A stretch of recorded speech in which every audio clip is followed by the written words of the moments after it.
Because what he's really criticizing him about is the fact that he made comments adversarial to religion back 30 years ago. That's really what the ad says. If you look at it with the underlinings and the words it says, Bible is host, questions Christianity, you look at the words, it's about going to people who are Baptist, evangelical, who aren't politically interested, and say, hey, wait a minute, this guy doesn't like us. I mean, that's the way it reads. And that's an objective fact. Look at the words, Bible equals hoax. These are very religious statements. And the country was not supposed to do that. They shouldn't have done it against Kennedy. They shouldn't do it against Obama. They shouldn't do it against Rand Paul. You're allowed to think whatever you want to think of this country. You don't have to believe anything. This isn't some state religion. Everybody has questions about religion. Who doesn't? So, Chris, I think, especially in college, that's when you question everything. What was worse, the ad or the no handshake at the end? I don't think you should shake hands with somebody you don't like. No respect. I mean, obviously, he felt that he quoted that Mark, the Gospel of Mark. I would think that was more serious than a handshake. He's questioning him. He's accusing him of being, somebody who's going to do anything. So, Chris, you said the other night... These guys don't shake hands with each other. I mean, I don't care. I mean, not to me. Nobody's going to remember that. I think they're going to remember the ad. You said the other night... But I don't know. I mean, there's a lot of things to look at in this campaign. And I don't want to say that it sounds like I'm pushing one thumb at the scale. But I'll tell you, I watched the ad, and I think it was about religion. Should he pull the ad? So it's his call. I think it's about religion.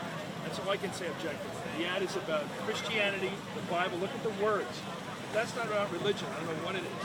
I think you have to look at it for what it says. And I think the person who watches that will say, he doesn't like my church.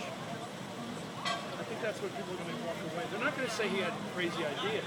They're going to say he didn't like my church. I think. You were saying the other night that you thought maybe Conway could pull this off.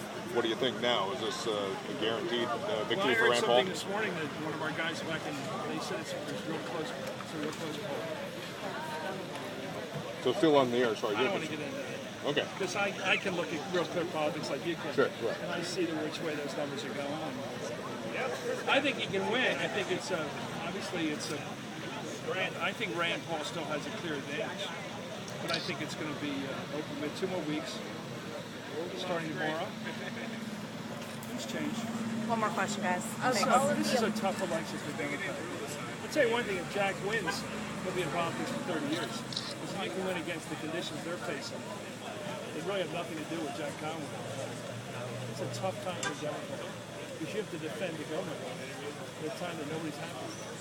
Of all of the elections all over the United States that you're going across This is one of the United fun ones. States. The fun ones in the sense of it's still up in the air. We're going to go to Pennsylvania. I'm not sure we have to move the date, but it's going to be pretty soon within a week. We're going to Illinois, which it's a very close race. It may not be interesting to anybody, but it's an interesting race there. Because it's Barack Obama's Senate seat. And Genoese has been hit pretty hard in the banking depositors. And we all know those issues. And Rand and the other guy, Mark Kirk, may have not few problems himself. So I know many things about these races.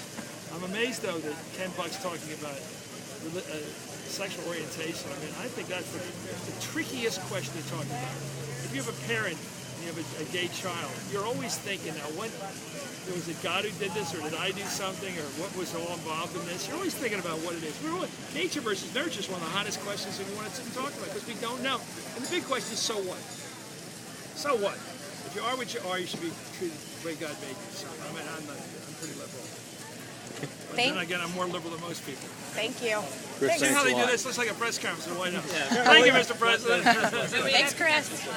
We appreciate it.